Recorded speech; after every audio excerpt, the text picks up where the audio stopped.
നാറികളായ നേതാക്കൾ കുഴിച്ചുമൂടി ആ പാർട്ടിയെ. പൊട്ടന്മാരുടെ കൂടാരം, നന്നാവില്ല ഇവന്മാർ ഒരിക്കലും. കോൺഗ്രസിന്റെ രണ്ടാം ഘട്ട സ്ഥാനാർത്ഥി പട്ടിക പ്രഖ്യാപിക്കാനിരിക്കെ എം പിമാർ നിയമസഭയിലേക്ക് മത്സരിക്കേണ്ടതില്ല എന്ന നിലപാടിൽ ഉറച്ചു നിൽക്കുകയാണ് ഹൈക്കമാൻഡ്. ഇപ്പോഴെങ്കിലും ഉറച്ചു നിന്നില്ലെങ്കിൽ ഈ ഹൈക്കമാൻഡ് കൊണ്ട് എന്തുപയോഗമെന്ന് പൊതുസമൂഹം ചോദിക്കുമെന്ന് മനസ്സിലാക്കുക.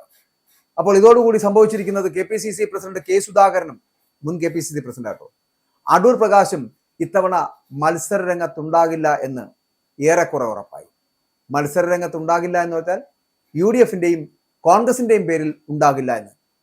ഡൽഹിയില് AICCയുടെ അധ്യക്ഷൻ മല്ലികാർജുൻ ഖാർഗെയുടെ വസതിയിൽ നടന്ന നിർണായകമായിട്ടുള്ള ചർച്ചകൾക്ക് ശേഷമാണ് ഇങ്ങനെയുള്ള സൂചനകളൊക്കെ പുറത്തു വരുന്നതും. സുധാകരന്റെ കാര്യത്തിൽ സംസ്ഥാന നേതാക്കൾ സമ്മർദ്ദം ചെലുത്തിയെങ്കിലും ദേശീയ നേതൃത്വം വഴങ്ങിയില്ല എന്നുള്ളതാണ്.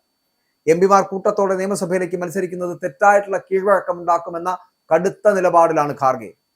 മിസ്റ്റർ ഖാർഗെ, നിങ്ങൾ ഇപ്പോഴെങ്കിലും ഇങ്ങനെ ഒരു കടുത്ത നിലപാടെടുത്തത് നന്നായി. ഇല്ലെങ്കിൽ നിങ്ങളൊക്കെ മരവാഴകളാണ് എന്ന് ഇവിടുത്തെ ജനം തെറ്റിദ്ധരിച്ചേനെ.